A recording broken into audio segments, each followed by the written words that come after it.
there, Denny here. Let's head on over to easel, finish off this painting so we can get started on the next series tomorrow. I'll meet you at the easel. And here we go. And as you can see, I've gotten a little head start. I needed to. There's a lot of this. Painting these little blooms are easy. It's just as easy as 1, 2, 3, 4. How's that? That's pretty simple. It's got to be. If I'm doing her, she's simple. 1, 2, 3, 4. 1, 2, 3, 4. Just like that. Now I'm using straight white because this acrylic paint is so transparent that what's under it, it's going to come through, and these are going to turn very, very light purple. And therefore, I don't need to add any purple to it. Okay, 1, 2, 3, 4. Look at there. I hope you have enjoyed this little painting excursion as much as I have. We've got a nice watercolor all set for our next time.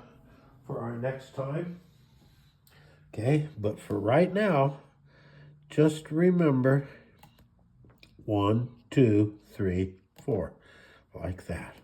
1, 2, 3, 4, and we can put as many, excuse me, as many of those in there as we want to.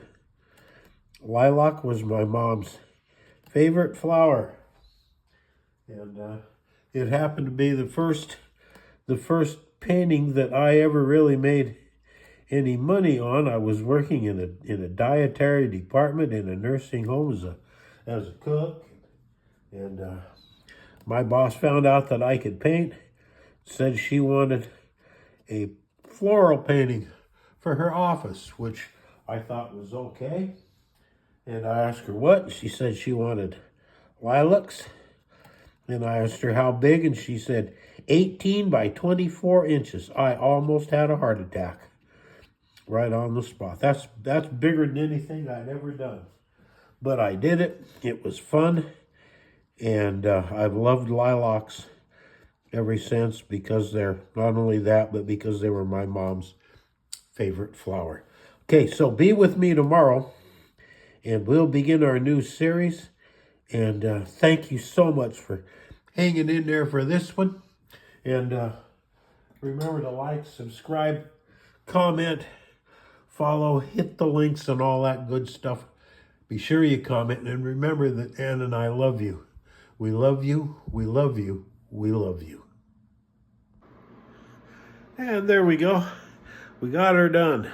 Now tomorrow, we take off on an exciting watercolor. So, we'll see you then, and remember, in the meantime, that Ann and I love you. We love you. We love you.